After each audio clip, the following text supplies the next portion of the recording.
হয়েছে, দেখানো জাল জালিয়াতি করা হয়েছে, বাকি 6টি ইউনিয়নকে বাদ দেওয়া হয়েছে। কার অধিকার রয়েছে তাদেরকে বাদ দেওয়া? 6টি ইউনিয়নকে বাদ দেওয়ার তাদের অধিকার নাই।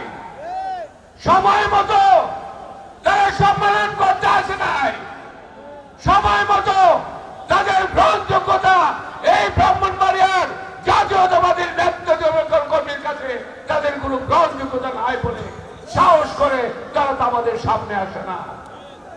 আমরা তো চাই, আমরা একটা জিনিসই চাই, 1414 ভোট প্রত্যেকটি ভোটের সংস্কার করে গুরুত্বপূর্ণ নির্বাচন কমিশনের মাধ্যমে ভোটার লিস্ট যতক্ষণ পর্যন্ত প্রতিষ্ঠিত না করা হবে ততক্ষণ পর্যন্ত সম্মেলন জন্য না করতে পারে আমরা প্রস্তুত থাকবো। আমরা শুধু তাদেরকে বলবো, তোমাদের কোন দয়া দাক্ষিণ্য আমরা চাই না, আমরা আমাদের অধিকার চাই, ভোটের অধিকার। যতক্ষণ পর্যন্ত 14 ইউনিটের ভোটের অধিকার নিশ্চিত না হবে ততক্ষণ পর্যন্ত আমরা আমাদের রাজপথে থাকবো।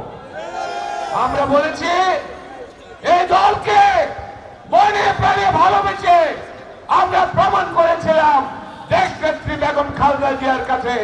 খালেদা জিয়া বলেছিল যে 64 ডিস্ট্রিক্টের ব্রাহ্মণবাড়িয়া জাতীয়তাবাদী দল অন্য 64 ডিস্ট্রিক্টের সুপার 5-এর মধ্যে ব্রাহ্মণবাড়িয়া হলো অন্যতম। সেই খালেদা জিয়াকে ভালোবেসে আমরা মাঠে কাজ করেছিলাম, স্বপ্ন দেখিয়েছিলেন শহীদ রাষ্ট্রপতি জিয়াউর রহমান। আজকে শহীদ রাষ্ট্রপতি জিয়াউর রহমান নাই, তার উত্তরসূরি তারেক রহমান আজকে তার উত্তরসূরি হিসেবে আমাদের সামনে নেতৃত্ব দিচ্ছেন। আমরা আজকে জনগণের পক্ষ থেকে আমরা আপনাকে জানিয়ে দিতে চাই, ইথারের মাধ্যমে জানিয়ে দিতে চাই, আপনি ব্রাহ্মণবাড়িয়ার দিকে দৃষ্টি দেন।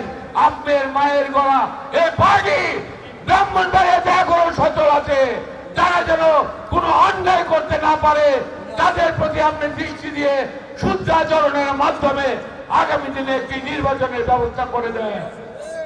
আজকে আমরা যারা মাঠে এসেছি আমরা সবাই মিলে এক পরিবার, স্বীকার করেন আমরা কোনো অন্যায় চাই না, আমরা ন্যায়ের পথে আছি। ন্যায়ের কার্যক্রম নিয়ে আগামী দিনে সম্মেলনে প্রমাণ করে দিব আমরাই আসল, তারা নকল। আমরা প্রমাণ করে দেব আমরাই আসল, তারা নকল। তাদেরকে বলবো তোমার এই শুভ বুদ্ধি উদয় হোক, তোমরা ব্রাহ্মণবাড়িয়াবাসীকে চিনো না, যদি চিনতে এরকম দুঃসাহসিক বাজে জিনিস তোমরা নিয়ে খেলতে পারবে না। যদি ব্রাহ্মণবাড়িয়া মানুষকে চিনে থাকো, অবিলম্বে এই নির্বাচন কমিশনকে বলবো আপনারা আসুন, দেখে যান ভোটার লিস্ট যতক্ষণ পর্যন্ত সংশোধন না হবে, ভোটার লিস্টে যতক্ষণ পর্যন্ত স্বচ্ছ না হবে, প্রত্যেকটি ভোটারের অধিকার যতক্ষণ পর্যন্ত নিশ্চিত না করা হবে ততক্ষণ পর্যন্ত সম্মেলনের পক্ষে আমরা নাই। আমরা চাই না এর অধিকার। আমরা বুকে সাহস নিয়ে বলি হাজার হাজার মানুষের সামনে আমরা অন্যায় চাই না, আমরা কোনো দুঃশাসন চাই না, আমরা কোনো স্বৈরাচার চাই না। আমরা স্বৈরাচারকে বিদায় করেছিলাম ভোটের অধিকার নিশ্চিত করার জন্য।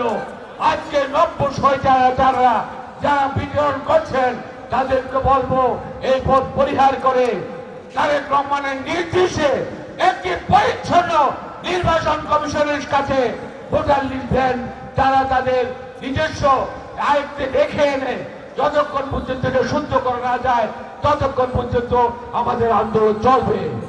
যতক্ষণ যে সময়ে ভোটার লিস্ট বলবে, যারা নির্বাচন কমিশন যারা পক্ষে বলবে ভোটার লিস্ট পরীক্ষা হয়েছে, জনগণের মত 100% পাওয়া গিয়েছে, তখন আমরা নির্বাচনে দেব।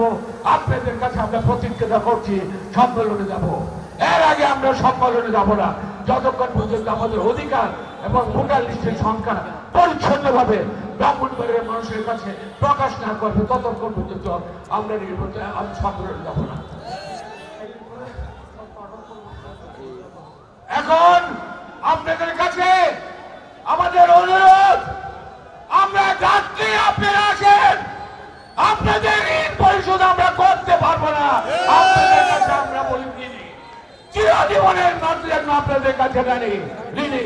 মৃত্যুর আগেও, মৃত্যু হওয়ার পরও ঋণ বুকে নিয়ে আমরা কবরে যাব, তবু আপনাদের ভালোবাসা নিয়ে আমরা বেঁচে থাকবো।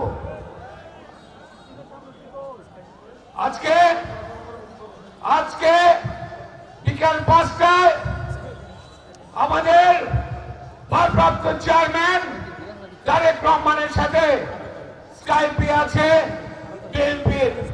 সেই স্কাইপের পরে ব্রাহ্মণবাড়িয়ার সম্মেলন সম্পর্কে 17-18 সম্মেলনের 18 পরে ব্রাহ্মণবাড়িয়ার মানুষের কাছে যখন, দলের রাজনীতিবিদদের কাছে যখন আমাদের স্বচ্ছ ধারণা দিয়ে যারা আমাদের সামনে আসতে পারবে, তখনই আমরা সম্মেলন যাব, এর আগে সম্মেলন যাব না। ততক্ষণ পর্যন্ত ধৈর্য ধারণ করে স্কাইপির জন্য আপনারা অপেক্ষা করুন। ইনশাআল্লাহ ভারপ্রাপ্ত চেয়ারম্যানের দৃষ্টি ব্রাহ্মণবাড়িতে নিক্ষেপ হয়েছে, ইনশাআল্লাহ শুভবুদ্ধি উদয় হবে। বর্তমান কমিটির আগামী দিনে শুদ্ধাচরণের মাধ্যমে নতুন একটি সম্মেলন হোক, আমাদের এই চূড়ান্ত দাবি রেখে আমি আমার বক্তব্য শেষ করছি।